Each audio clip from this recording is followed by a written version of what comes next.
Hello everyone, welcome to ZR classes 4.0। बच्चों, आज हम सॉल्व करेंगे क्लास 10th यूपी बोर्ड का सामाजिक विज्ञान यानी कि सोशल साइंस का मॉडल प्रश्न पत्र। इसी पैटर्न पर हमारा इस बार यूपी बोर्ड का पेपर देखने को एग्जाम में मिलेगा, तो इसलिए जितने भी हमारे क्लास 10th के स्टूडेंट हैं वो इस वीडियो को लास्ट तक जरूर देखें। मैं आपको पूरा डिटेल के साथ ये सामाजिक पेपर यानी कि सामाजिक विज्ञान का पेपर आपको सोल्व कराऊंगा। तो चलिए शुरू करते हैं हम आज की ये वीडियो।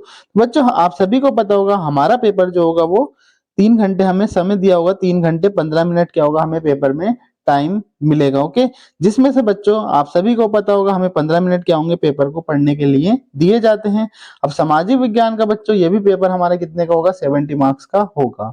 30 मार्क्स जो होंगे हमारे वो प्रैक्टिकल से स्कूल से मिलेंगे। ओके, यानी कि 70 और प्लस 30 कितना होगा, टोटल जो होगा हमारा 100 मार्क्स का पेपर होगा। ओके, 70 मार्क्स में से बच्चों जो हमारा बोर्ड में पेपर होगा उसमें से हमारे 20 जो होंगे ऑब्जेक्टिव टाइप क्वेश्चन आएंगे, जिसका आंसर हमें क्या होगा ओएमआर शीट पर आपको देना होगा। ओके, नेक्स्ट है बच्चों हमारा, हमें जितने भी सारे प्रश्न यानी कि सभी प्रश्न बच्चों करना क्या होंगे, अनिवार्य होंगे।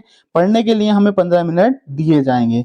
जो हमारा सामाजिक का पेपर होगा बच्चों वो 2 खंडों में डिवाइड होगा, खंड आ और खंड बा। ओके, खंड आ में जो होंगे बच्चों वो क्या होंगे, 20 अंक के यानी कि बहुविकल्पीय प्रश्न पूछे जाएंगे। और बच्चों ये ध्यान रखना है, हमारा फोर्थ इंस्ट्रक्शन दे रखा है हमारा, यानी कि ओएमआर शीट पर उत्तर अंकित किए जाने के पश्चात उसे काटे नहीं। यानी कि अगर आपने एक सर्कल अगर फिल कर दिया है, ओके, अब आपको पता है इसका ऑप्शन हमने पहले क्या भर दिया, ए भर दिया। ओके, उसके बाद बच्चों क्या होगा, अगर आपने ओ ए भर दिया और आपको कंफर्म नहीं है कि बाद में पता चलता है कि हमारा क्या होगा ऑप्शन सी होगा, तो ये नहीं है बच्चों, क्या करते हैं बच्चे यही गलती कर देते हैं, ये कट करके क्या कर देते हैं इसमें फिल हम गोला कर देते हैं। वो बिल्कुल भी हमें नहीं करना है। यानी कि जो हम क्या करेंगे, सर्कल एक बार भर देंगे वही सर्कल रहने देंगे, चाहे वो गलत हो या सही हो। यानी कि ना तो हमें वो सर्कल कट करना है, ओके, ना हमें दूसरा सर्कल भरना है। यानी कि एक ही लाइन में हम क्या करेंगे बच्चों, 2 सर्कल भी हमें नहीं भरना है। यानी कि जो 4 ऑप्शन होंगे ए बी सी डी, बच्चों 4 हमारे सर्कल होंगे ऐसे बने हुए। अब हमें ऑप्शन जो होगा एक ही तो सही होगा इसमें राइट आंसर। अब जैसे ए भर दिया अगर एक बार में तो ए ही रहने देंगे, उसके बाद इसमें यानी कि तीनों को बिल्कुल भी हमें टच नहीं करना है, ना पेन का निशान इसमें लगाना है। हमें ओएमआर बहुत केयरफुली भरना है क्योंकि हमारे 20 मार्क्स इसी ओएमआर शीट से आएंगे। ये गलती कर दिया आपने, यानी कि या तो कट कर दिया तो आपको वो ओएमआर शीट का यानी कि वो क्वेश्चन आपका चेक नहीं होगा। तो इसलिए जो एक बार फिल कर दें वही हमारा उसका आंसर रहने दें। ओके, उसके बाद बच्चों ना तो हमें व्हाइटनर का क्या करना है, यूज भी नहीं करना है। कुछ बच्चे क्या करते हैं व्हाइटनर का भी यूज कर लेते हैं, ठीक है, तो इसलिए ध्यान रखना है बच्चों, मैंने बता दिया ओएमआर शीट पर कट भी बिल्कुल नहीं करना है। अगर हमारे 4 ऑप्शन है तो एक लाइन में यानी कि एक प्रश्न में एक ही गोला फिल करें, चाहे वो गलत हो जाए तो उसकी कोई परेशानी नहीं है, क्योंकि आगे को अगर आप दूसरा भर भी देते हैं तो वैसे भी वो चेक नहीं होगा। ओके, उसके बाद बच्चों आता है हमारा खंड बा, यानी खंड जो आ होगा वो 20, खंड बा आ जो होगा वो हमारे 20, उसमें क्या होंगे ऑब्जेक्टिव टाइप क्वेश्चन आएंगे। और खंड बा जो होगा बच्चों वो 50 मार्क्स का होगा, ठीक है, जिसमें क्या होंगे बच्चों वर्णनात्मक प्रश्न पूछे जाएंगे, यानी कि वर्णनात्मक प्रश्न फर्स्ट और वर्णनात्मक प्रश्न सेकंड। इसमें बच्चों क्या होगा, एक मानचित्र मानचित्र संबंधी भी बच्चों क्या होंगे प्रश्न 2 पूछे जाएंगे, ठीक है। और ये बच्चों ध्यान रखें, जो हमारा मानचित्र का जो हमारा वर्क होगा वो हम मानचित्र पर करें और उसके आंसर हमें अपनी उत्तर पुस्तिका में भी लिखें। ओके, और मानचित्र को ध्यान से बहुत केयरफुली से उसमें कॉपी में बहुत अच्छे से क्या करना है, बांध देना, यानी कि संलग्न कर देना, जिससे वो पेपर में से निकले नहीं। अगर वो निकल गया तो आपके वो मार्क्स समझ लो बिल्कुल चेक, यानी कि वो गए, क्योंकि जब उन्हें मिलेगा नहीं एग्जामिनर को चेक कर, यानी कि चेक करने के लिए जब कॉपी ही नहीं मिलेगी वो तो चेक क्या करेंगे, ठीक है। तो इसलिए बहुत केयरफुली उसको अपनी कॉपी में बांध देना है हमें पेपर करने के बाद। चलिए अब हम खंड आ सोल्व करते हैं, ऑब्जेक्टिव टाइप क्वेश्चन। आप सभी को पता है बच्चों, मैंने बता दिया खंड आ में 20 क्वेश्चन हमारे पूछे जाएंगे एग्जाम में। ओके, तो चलिए शुरू करते हैं आज का फर्स्ट प्रश्न। तो प्रश्न है हमारा, राष्ट्रवाद का उदय सर्वप्रथम किस देश से हुआ। ऑप्शन आ है हमारा जर्मनी, बा है हमारा फ्रांस, सा है हमारा इटली और दा है हमारा ब्रिटेन। तो बच्चों बताइए इसका आंसर क्या होगा, यानी कि राष्ट्रवाद का उदय किस देश से हुआ था। तो बच्चों इस क्वेश्चन का राइट आंसर जो हो जाएगा वो क्या हो जाएगा, ऑप्शन नंबर बा, यानी कि राष्ट्रवाद का उदय जो हुआ था वो हमारा कहां से हुआ था, फ्रांस से हुआ था। ओके, नेक्स्ट क्वेश्चन है हमारा प्रश्न नंबर 2। ड्यूक मेटरनिख ने सामाजिक व्यवस्था का सबसे खतरनाक दुश्मन किसको माना? इंपॉर्टेंट क्वेश्चन है बच्चों, ध्यान से इसको करें। आ है हमारा रूसो, बा है हमारा विक्टर इमैनुएल, और सा है हमारा काल्विन, और दा है हमारा जियुसेपी मैथ्सिनी। तो बच्चों जल्दी से बताइए इसका आंसर क्या होगा? तो बच्चों इस क्वेश्चन का जो आंसर होगा हमारा हो जाएगा दा ऑप्शन, यानी कि जियुसेपी मैथ्सिनी ने क्या कहा था? व्यवस्था का सबसे, यानी कि सामाजिक व्यवस्था का सबसे खतरनाक दुश्मन किसको मानना था? ड्यूक मेटरनिख को। ओके, तो इसका ऑप्शन नंबर दा हो जाएगा, यानी कि जियुसेपी मैथ्सिनी। ओके, नेक्स्ट क्वेश्चन है हमारा प्रश्न नंबर 3। सूती कपड़ा मिल की रूपरेखा किसने रखी? इंपॉर्टेंट क्वेश्चन है बच्चों ये भी। आ है हमारा जॉन राइट, बा है हमारा रिचर्ड आर्कराइट, और सा है हमारा एंड्रू कार्नेगी, और दा है हमारा जेम्स वॉर्ड। बताइए बच्चों इसका आंसर क्या होगा? तो इस क्वेश्चन का बच्चों जो राइट आंसर हो जाएगा हमारा ऑप्शन नंबर बा, यानी कि ये क्या हो जाएगा बच्चों? रिचर्ड आर्कराइट सूती कपड़ा मिल की रूपरेखा इन्होंने क्या करी थी बच्चों? रखी थी। ओके, नेक्स्ट क्वेश्चन है हमारा क्वेश्चन नंबर 4। 1928 से 1934 के बीच भारत में गेहूं की कीमत 50% तक गिर गई। इसका कारण था अंतर्राष्ट्रीय बाजार में। ऑप्शन आ है हमारा कीमतों का गिरना, बा है हमारा कीमतों का बढ़ना, सा है हमारा कीमतों का स्थिर रहना, और दा है हमारा उपरोक्त में से कोई नहीं। तो बच्चों आप सभी को पता होगा 1928 से 1934 तक क्या हुआ था? महामंदी आई थी, जिसके कारण क्या हुआ था बच्चों? जो हमारा हुआ था कि गेहूं की कीमत जो थी वो क्या कर गई थी बच्चों? गिर गई थी। यानी कि महामंदी आने से क्या हुआ था? गेहूं की कीमत जो क्या गिर गई थी बच्चों? बहुत क्या हो गई थी? कम हो गई थी, जिससे क्या हो गया था बच्चों? अंतरराष्ट्रीय बाजार में क्या हो गई थी? बताओ इसका आंसर क्या होगा? इसका आंसर जो हो जाएगा बच्चों ऑप्शन नंबर आ हो जाएगा, यानी कीमतों का गिरना। यानी कि गेहूं की कीमत 50% गिरने से क्या हो गया था बच्चों? अंतरराष्ट्रीय बाजार में भी क्या हो गई थी? कीमतें क्या हो गई थी? गिर गई थी। तो इसका आ ऑप्शन क्या हो जाएगा? राइट आंसर हो जाएगा। आज का नेक्स्ट क्वेश्चन है प्रश्न नंबर 5। 1448 ईस्वी में गुटेनबर्ग ने कौन सी पहली पुस्तक छापी? ये भी बच्चों इंपॉर्टेंट क्वेश्चन है। आ है हमारा इसमें जेन आयर, बा है हमारा रमोना, सा है हमारा हार्ट केडी डिड, और दा है हमारा बाइबिल। बच्चों इसका बताओ राइट आंसर क्या होगा हमारा? तो इस क्वेश्चन का जो राइट आंसर हो जाएगा बच्चों वो कौन सा हो जाएगा हमारा? दा बाइबिल। अब बाइबिल बच्चों क्या है? एक प्रकार का क्या है? ग्रंथ है, जो हमारा किसका ग्रंथ है बच्चों? ईसाई। किसका है हमारा बच्चों? ईसाई। यानी कि ईसाई का क्या है? ये एक ग्रंथ है। जैसे हमारा क्या होता है मुस्लिम में क्या होता है? कुरान होता है, ठीक है। और इसी प्रकार क्या होता है बच्चों? ईसाइयों का जो ग्रंथ होता है वो बाइबल पुस्तक होती है। ओके, जैसे हमारी पुस्तक जो होती है बच्चों मुस्लिम की जो होती है वो कुरान होती है। ओके, ऐसी क्या होता है बच्चों? ईसाइयों की पुस्तक क्या होती है? बाइबल होती है। ओके, क्योंकि गुटेनबर्ग जो था वो ईसाई धर्म का था। ओके, ईसाई थे। नेक्स्ट हमारा प्रश्न नंबर 6। बेल्जियम में सामुदायिक सरकार का चुनाव कौन करता है? ऑप्शन आ है हमारा एक ही भाषा बोलने वाले लोग, बा है हमारा सभी भाषाओं को बोलने वाले लोग, सा है हमारा केवल जर्मन भाषा बोलने वाले लोग, और दा है हमारा उपरोक्त सभी। तो बच्चों जल्दी से बताइए इसका आंसर क्या होगा हमारा? तो इस क्वेश्चन का जो राइट आंसर हो जाएगा ऑप्शन नंबर आ क्या हो जाएगा? Right answer. यानी कि बेल्जियम में सामुदायिक सरकार का चुनाव जो करते हैं बच्चों एक ही भाषा को बोलने वाले लोग करते हैं। नेक्स्ट प्रश्न है हमारा प्रश्न नंबर 7। निम्नलिखित में से कौन सा लक्षण संघीय सरकार से संबंधित नहीं है? बच्चों ये नहीं ध्यान से देखना है हमें। इसमें क्या पूछा है बच्चों? नहीं है। तो नहीं को बहुत ध्यान से हमें क्या करना है? क्वेश्चन को देख लेना है। आ है हमारा कठोर एवं लिखित संविधान, बा है हमारा शक्तियों का केंद्रीकरण, सा है हमारा संघ एवं राज्यों के मध्य शक्तियों का विभाजन, और दा है हमारा सर्वोच्च न्यायालय। तो बच्चों इस क्वेश्चन का जो राइट आंसर हो जाएगा हमारा ऑप्शन नंबर बा हो जाएगा राइट, यानी कि शक्तियों का केंद्रीकरण क्या हो जाएगा? इसका राइट आंसर हो जाएगा। ठीक है, नेक्स्ट है हमारा प्रश्न नंबर 8, निम्नलिखित में से लैंगिक असमानता को बढ़ावा देने का कारण नहीं है। बच्चों इसमें बताना लैंगिक असमानता को बढ़ावा देने का कारण नहीं है। ओके, इसका आ है हमारा श्रम का लैंगिक विभाजन, बा है हमारा जैविक बनावट, सा है हमारा समाज का पितृ प्रधान होना और दा है हमारा महिलाओं में साक्षरता दर की कमी। तो बच्चों इसमें बताना हमें लैंगिक असमानता को बढ़ावा देने का कारण कौन सा नहीं है। आप सभी को पता है बच्चों, हम लोग क्या बोलते हैं, लैंगिक विभेद करते हैं हम लोग आपस में। क्या करते हैं, जैसे गर्ल्स है तो गर्ल्स को क्या बोलते हैं, तुम्हें बस चूल्हा ही झोंकना है। तो क्या करते हैं बच्चों, इससे क्या होता है बच्चों, हमारा क्या हो जाता है, असमानता हो जाती है, यानी कि लैंगिक विभेद हो जाता है। जैसे लड़कियों को बोल देते हैं कि लड़कियों से बिल्कुल मैथ नहीं आती है, तो ऐसा बिल्कुल भी नहीं है, यानी कि हम क्या है, सब इक्वल ही हैं। तो इसलिए बिल्कुल भी ये क्या करते हैं, यानी कि इसके कारण क्या हो जाता है बच्चों, विभेद हो जाता है। तो इसमें से ये बताना है बच्चों, इसमें से कौन सा राइट आंसर हो जाएगा।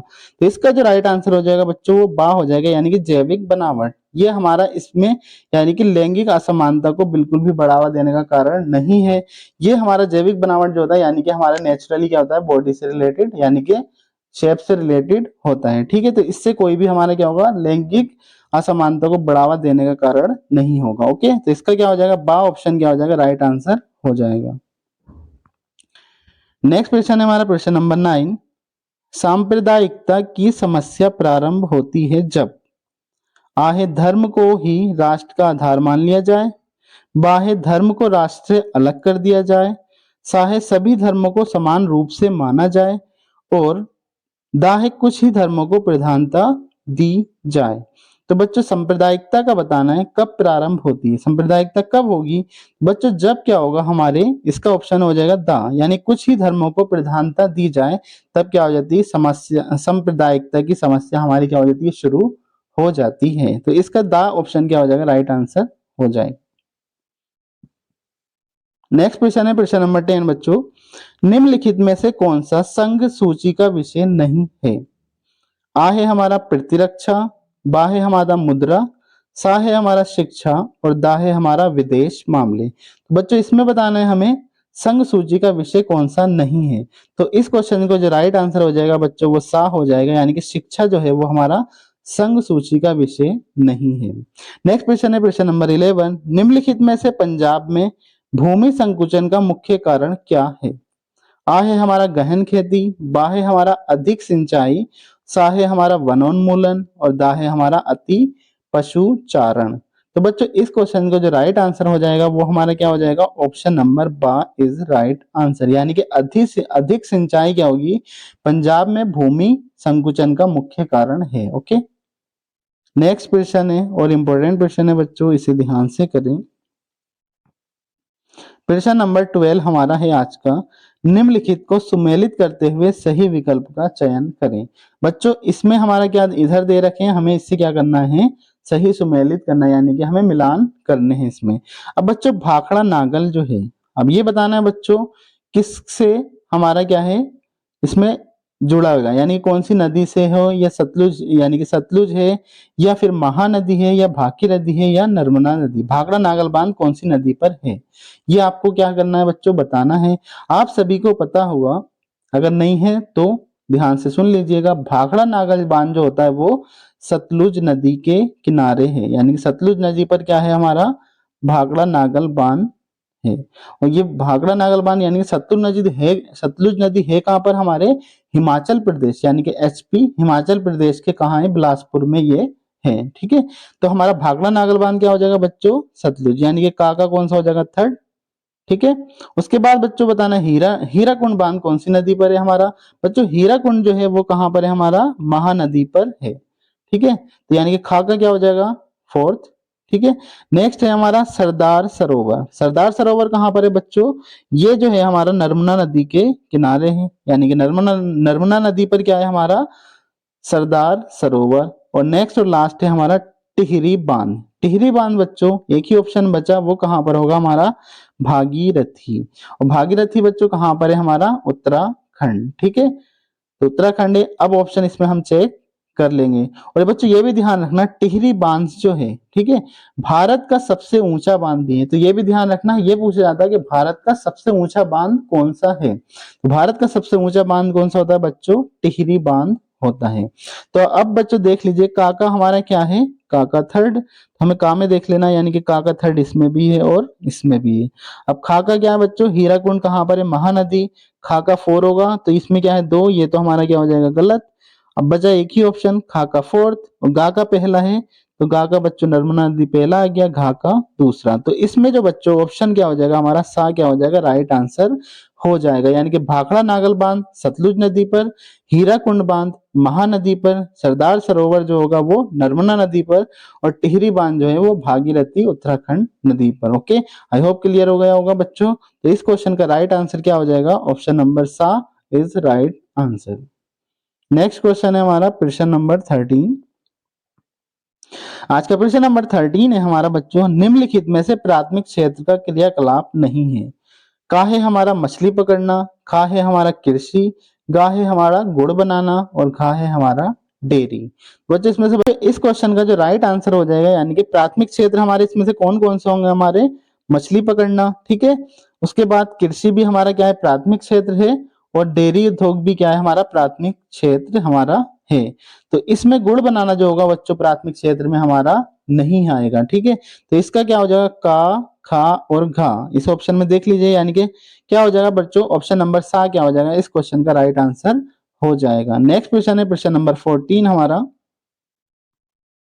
सार्वजनिक एवं निजी क्षेत्र को किस आधार पर वर्गीकृत किया जाता है? बच्चों इसमें बताना हमारा सार्वजनिक और निजी क्षेत्र को किस आधार पर हम वर्गीकृत करते हैं। ओके, आ है हमारा रोजगार, बा है हमारा आर्थिक क्रिया, सा है हमारा उद्यम का स्वामित्व, और दा है हमारा श्रमिकों की संख्या। तो बच्चों इस क्वेश्चन का जो राइट आंसर हो जाएगा वो हमारा क्या हो जाएगा?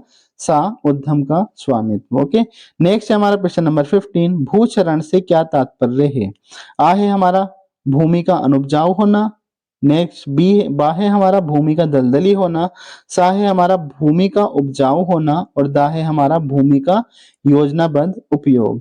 भूचरण क्या होता है बच्चों? जब क्या होता है बहुत सारी बारिश आ जाती है तो क्या होता है हमारी भूमि जो हो जाती है वो क्या हो जाती है? यानी कि पानी, पानी से क्या होता है उसके ऊपर की लेयर जो होती है वो क्या होती है बच्चों? बह जाती है। ओके, बहने से क्या होता है जो बच्चों ऊपर की मिट्टी होती है यानी कि वो बह जाती है, तो भूमि जो हो जाती है उससे क्या हो जाती है? अनुपजाऊ हो जाती है, यानी कि उसमें उर्वरकता की क्या हो जाती है बच्चों? कमी हो जाती है, जिसके कारण क्या होती है? फसलें अच्छी नहीं होती हैं। तो इस क्वेश्चन का राइट आंसर जो हो जाएगा बच्चों क्या हो जाएगा? ऑप्शन नंबर आ इज क्या हो जाएगा? राइट आंसर हो जाएगा। यानी कि भूचरण क्या है हमारा? भूमि का अनुपजाऊ होना। नेक्स्ट क्वेश्चन है क्वेश्चन नंबर 16 हमारा, मगरमच्छ, गेंडा, काला हिरन किस जाति में नहीं आते हैं? नहीं देखना है बच्चों, नहीं आते हैं ये पूछा है। ऑप्शन आ है सामान्य जाति, बा है हमारा संकटग्रस्त जाति, सा है हमारा आ व बा दोनों, और दा है हमारा उपरोक्त में से सभी।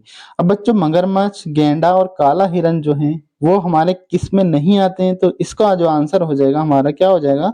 सामान्य जाति। क्योंकि हमें सभी को बच्चों आपको पता होगा मगरमच्छ, गेंडा और काला हिरन जो है ये क्या है? संकटग्रस्त जाति में आते हैं, क्योंकि ये क्या है बच्चों? विलुप्त होते जा रहे हैं, ठीक है। यानी कि जितने भी हमारे विलुप्त होने वाले हैं वो संकटग्रस्त जाति में आते हैं। इसका जो बच्चों डाटा रखा जाता है वो सभी को पता होगा, जिसको कहते हैं रेड डाटा बुक। इसके अंदर क्या होता है बच्चों? इसका रखा जाता है इन, यानी कि रेड डाटा बुक के अंदर जितने भी हमारी संकटग्रस्त यानी कि विलुप्त होने वाली जितने भी हमारे प्राणी हैं, जितने भी चीजें हैं, उनका डाटा जो हम क्या रखते हैं? रेड डाटा बुक के अंदर रखते हैं। तो यानी कि ये जितने भी हैं हमारे संकटग्रस्त जाति के अंतर्गत, यानी कि संकटग्रस्त जाति में आते हैं, ठीक है। इसका हो जाएगा हमारा बा क्या हो जाएगा? Right answer. वो आ ये क्या हो जाएगा? Sorry, right answer. इनके सामान्य जाति क्या हो जाएगा? इसका सही उत्तर। नेक्स्ट है प्रश्न नंबर 17 हमारा, निम्नलिखित में से कौन सा व्यापार अवरोधकों का लक्षण नहीं है? आ है हमारा सरकार विदेश व्यापार को नियमित करने के लिए व्यापार अवरोधकों को प्रयोग कर सकती है।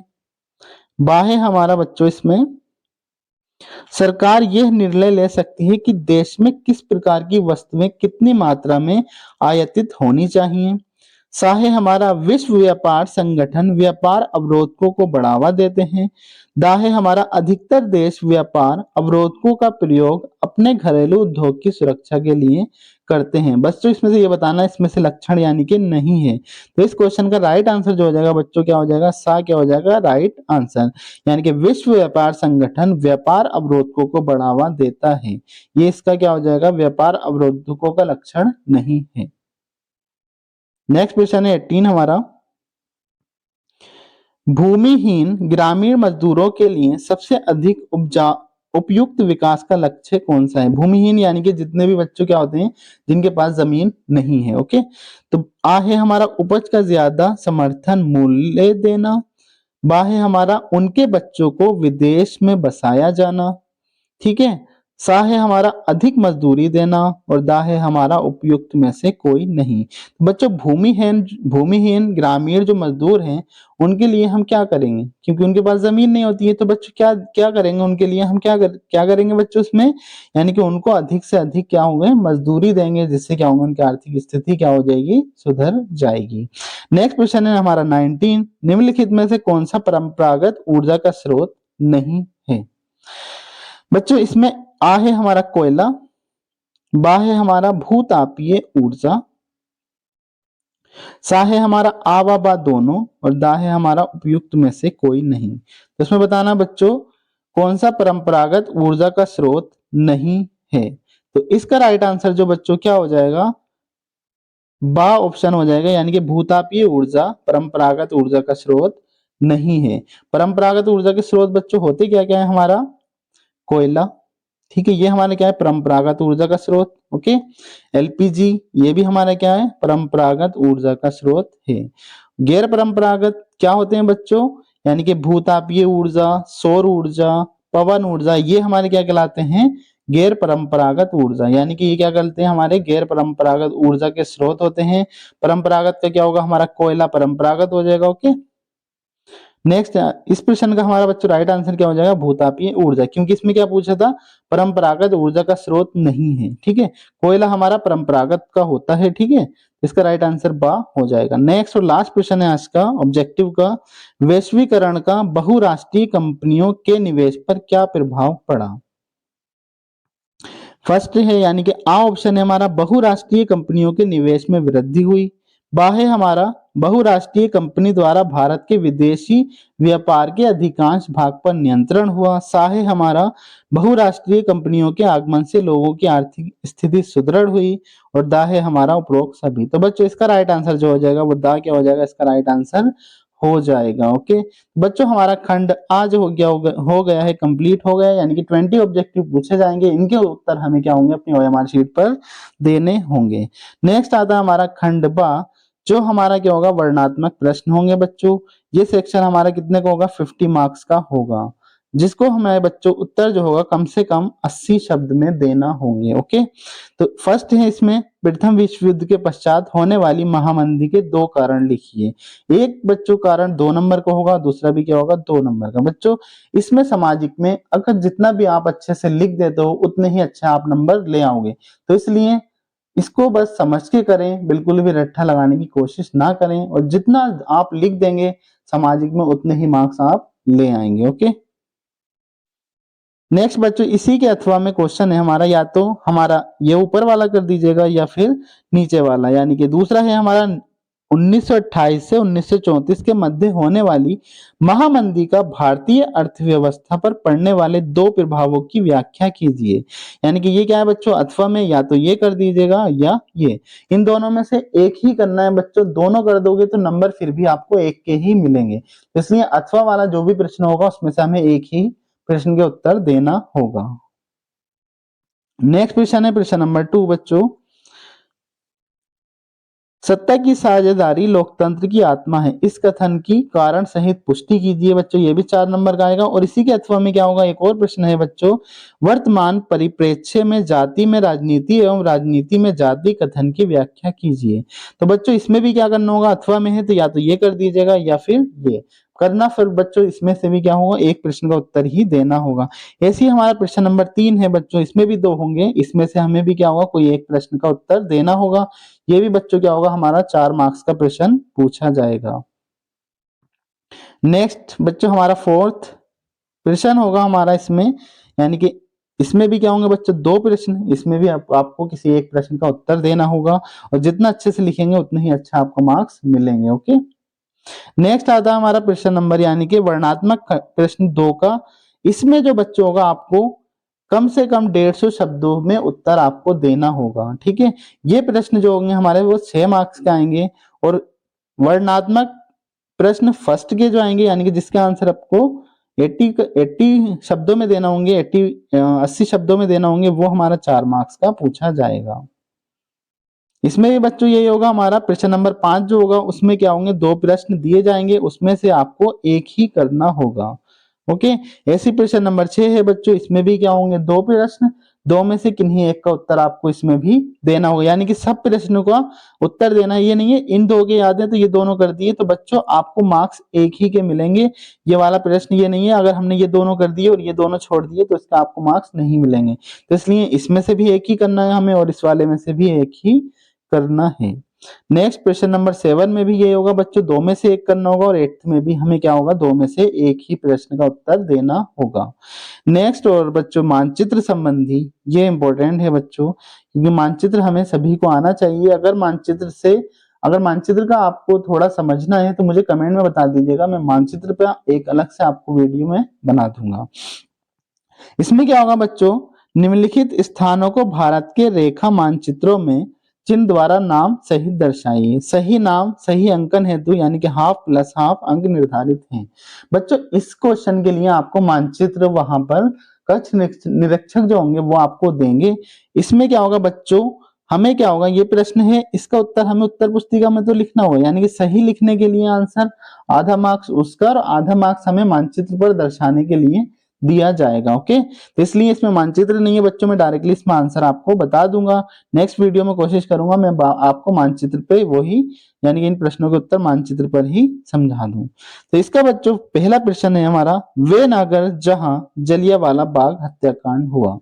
आप सभी को पता होगा बच्चों, जलियांवाला बाग हत्याकांड कहाँ हुआ था हमारा, तो इसका जो राइट आंसर हो जाएगा बच्चों, अमृतसर पंजाब। अमृतसर कहाँ पर है हमारा, पंजाब में, यानी कि जलियांवाला बाग कहाँ हुआ था, अमृतसर पंजाब में। तो इसका राइट आंसर हमें उत्तर पुस्तिका में तो लिखना है, यानी कि हाफ मार्क्स तो मिलेगा, प्लस हमें मानचित्र पर हमें क्या होगा बच्चों, इसको दिखाना होगा। ठीक है, तो इसका राइट आंसर हो जाएगा बच्चों अमृतसर पंजाब। ठीक है, नेक्स्ट क्वेश्चन है, वह स्थान जहां गांधी जी ने सर्वप्रथम नमक कानून तोड़ा।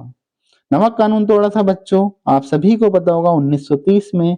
कहाँ तोड़ा था बच्चों, ये हमारा क्या आ जाएगा, दांडी गुजरात। तो यानी कि सेकंड वाले का आंसर क्या हो जाएगा बच्चों, दांडी हो जाएगा। नेक्स्ट है हमारा गा प्रश्न। गा में क्या है बच्चों, वे स्थान जहां नील की खेती करने वाले किसानों ने आंदोलन किया। ये पता होगा बच्चों, ये आंदोलन कहाँ हुआ था, नील की खेती का, ये हुआ था हमारा चंपारण में।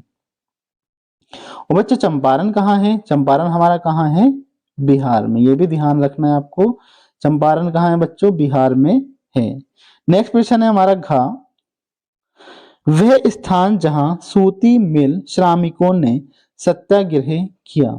यानी सूती मिल सत्याग्रह, श्रमिकों ने सत्याग्रह कहाँ किया था, ये आपको बताना है। तो ये बच्चों कहाँ हुआ था हमारा, अहमदाबाद, ये भी ध्यान रखना है।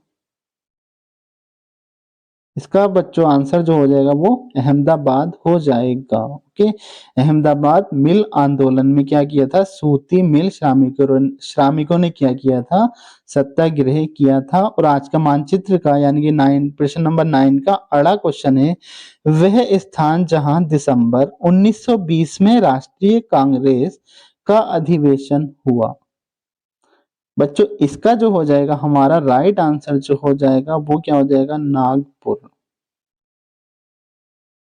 नागपुर, ठीक है, ये भी ध्यान रखना बच्चों, दिसंबर में जो हुआ था, ठीक है, कांग्रेस का अधिवेशन दिसंबर में जो हुआ था वो नागपुर में हुआ था। ठीक है, अगर यहीं पर बच्चों क्या करे, बस ये ध्यान से देखना है आपको, अगर यहीं पर क्या कर दे सितंबर, ठीक है, क्या कर दे सितंबर, तो सितंबर में बच्चों कहाँ हुआ था हमारा, कोलकाता, ये भी ध्यान रखना है बच्चों, कहाँ हुआ था, कोलकाता।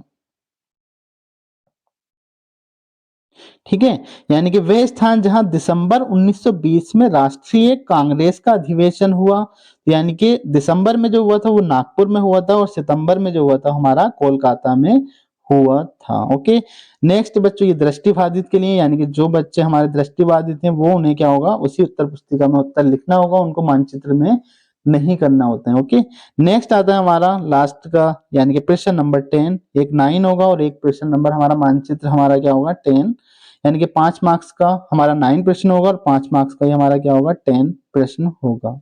ठीक है, इस प्रश्न में बच्चों क्या करना होगा, इसमें भी यानी कि एक मानचित्र आपको दे रखा होगा, इसमें बच्चों हमें ये सिंबल दे रखे होंगे, इन्हीं सिंबल को हमें क्या करना है, यानी मानचित्र के अंदर ये सिंबल हमें बना के उस जगह को दिखाना होगा।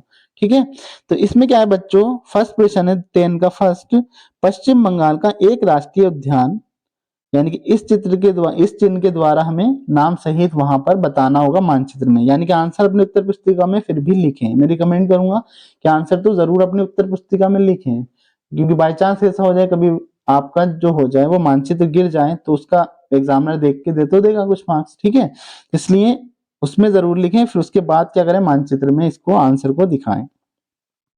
तो बच्चों पश्चिम बंगाल का एक राष्ट्रीय उद्यान आपको इस चिन्ह के द्वारा दिखाना है। तो बच्चों पश्चिम बंगाल का जो होता है वैसे तो बहुत राष्ट्रीय उद्यान है, मैं आपको फेमस बताता हूँ, यानी कि पश्चिम बंगाल का एक तो हमारा क्या होता है फेमस जो है वो सुंदरवन, यानी कि सुंदरवन राष्ट्रीय उद्यान जो है वो हमारा कहाँ है, पश्चिम बंगाल के अंदर है। नेक्स्ट है हमारा सेकंड, नर्मदा नदी पर बना बांध, इस चिन्ह के द्वारा बच्चों बताना है। ठीक है, नर्मदा नदी पर जो बच्चों बांध है वो कौन सा है हमारा, सरदार सरोवर बांध। ठीक है, तो ये बच्चों नर्मदा नदी पर, यानी कि नर्मदा नदी पर जो बांध है वो हमारा क्या है, सरदार सरोवर बांध। ओके, नेक्स्ट प्रश्न है बच्चों, महानदी चिन्ह द्वारा नाम सहित, महानदी कहां पर है। ठीक है, महानदी जो है बच्चों वहां कहां पर है हमारा, उड़ीसा, ये कहाँ है बच्चों, उड़ीसा में। इसी पर क्या है बच्चों, हमारा हीराकुंड बांध है। महानदी कहाँ पर है बच्चों, हमारी उड़ीसा में। इसी पर हमारा क्या है बच्चों, इसी नदी पर हीराकुंड बांध हमारा है। नेक्स्ट क्वेश्चन है 4, झारखंड का एक कोयला क्षेत्र चिन्ह द्वारा नाम सहित बताइए। ठीक है, इस चिन्ह के द्वारा बच्चों हमें झारखंड का एक कोयला क्षेत्र का नाम बताना है। वैसे तो बहुत है, जैसे हमारा झारिया भी क्या है, इसका कोयला क्षेत्र का नाम ये भी आता है, यानी कि झारिया है, बुकार है, ये क्या है इसके बच्चों प्रमुख क्या है, कोयला क्षेत्र हैं। नेक्स्ट और लास्ट है हमारा, भारत के पूर्वी तट पर स्थित एक पत्तन यानी कि बंदरगाह को बताना है बच्चों। पूर्वी तट पर हमें भारत का यानी कि एक बंदरगाह हमें बताना है। तो बच्चों वो जो फेमस बंदरगाह है मैं बता देता हूँ, यानी कि वैसे तो बहुत हैं, चेन्नई भी, चेन्नई, विशाखापट्टनम, कोलकाता, तो इसमें बच्चों कुछ भी आप लिख सकते हैं।